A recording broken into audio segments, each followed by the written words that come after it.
ये लिफ्ट और एक्सीलेटर अधिनियम 2024 जो लेके आया गया है, अभी हमारे साथी अभिनाभ जी ने बताया, ये बहुत जल्दबाजी में लेके आया गया है।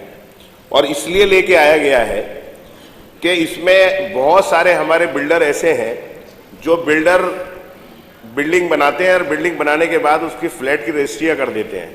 फ्लैट की रजिस्ट्री होने के बाद वो अब बिल्डर अलग हो जाता है, जो रजिस्ट्री कराते हैं, जो RWA है, वो उसको पूरा संचालित करता है।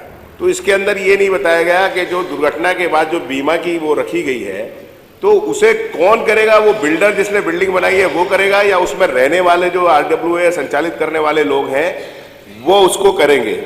दूसरा एक चीज और है, जब ये अधिनियम आप लेके ही आ रहे हो, अधिनियम आप लेके आए तो आप बीमे वाली चीज जो है, जो पुरानी बिल्डिंग्स हैं जिनकी लिफ्ट लगी हुई है, जिनमें लिफ्टें लगी हुई हैं, उन्हें 30 माह का टाइम दे रहे हैं। जबकि आपको चाहिए ये कि अगर उन्हें 30 महीने का टाइम आप दे रहे हैं, लेकिन अगर उसमें 30 महीने के अंदर जो दुर्घटना होगी, अगर कोई हो जाती है, तो कम से कम बीमे वाली जो पॉलिसी है उन पर जिस दिन से अधिनियम लागू हो जाए उसी दिन से वो बीमा का उसके अंदर लागू हो जाना चाहिए।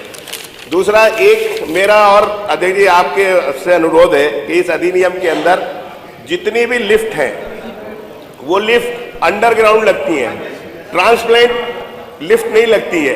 अध्यक्ष जी आपने देखा, एक दिन सदन चल रहा था पिछले 2012-17 के अंदर, माननीय मुख्यमंत्री अखिलेश यादव जी थे और डिम्पल जी, दोनों लिफ्ट के अंदर कई घंटे तक फंसे रहे। कभी कभी होता क्या, लिफ्ट के अंदर जब अंधेरा हो जाता तो लोग हाथ घुटन से महसूस से उनका मृत्यु हो जाती है या बहुत से घबराहट के अंदर हो जाती है। तो इसके अंदर अगर ये कर दिया जाए कि बड़ी बिल्डिंग्स के अंदर जो ट्रांसपेरेंट लिफ्ट हैं अगर वो लगाई जाएंगी तो उससे ज्यादा है, कम से कम आदमी बाहर दिखता रहेगा, बाहर का दिखता रहेगा, उसके अंदर जो खौफ की वजह से उसकी मौत की वो रहती है वो बची रहेगी।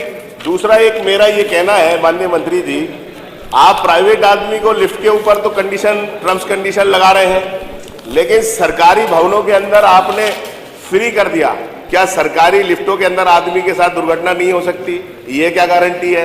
क्या सरकारी लिफ्ट के अंदर आदमी की मौत नहीं हो सकती?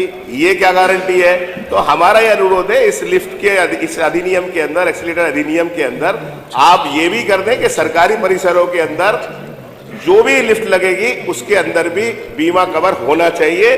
दूसरा इसके अंदर एक और आपने दिया है, आपने कहा कि कुछ ऐसी जगह होंगी, कुछ यहाँ पे सरकारी गजट में अधिसूचना द्वारा अधिनियम का तददीन बनाई गई है नियमावली के, जिसे चाहेंगे आप छूट दे देंगे। तो नियम तो सबके लिए होना चाहिए। अब हो सकता है कुछ आपके चहेते आदमी हो, उन्हें लिफ्ट में और उसके अंदर आप छूट दे दो, और जो विरोधी हैं तो इसमें भी आप लोग जो है विरोधियों के खिलाफ टाइट करने का मामला तैयार कर रहे हैं। तो जो अधिनियम आप लेके आ रहे हैं तो कम से कम ऐसा तो नहीं लगिए पता चला कि समाजवादी वाले की बिल्डिंग है तो उस लिफ्ट वाले के खिलाफ मुकदमा लिखवा देंगे, अपने वालों को छूट दे देंगे। तो ये सबके लिए बराबर होना चाहिए। मेरा यही अनुरोध है अध्यक्ष जी, ये जल्दबाजी में लाया गया विधेयक है, इसे प्रवर समिति को दे दिया जाए और 1 महीने में इसकी रिपोर्ट दी जाए। माननीय मंत्री जी।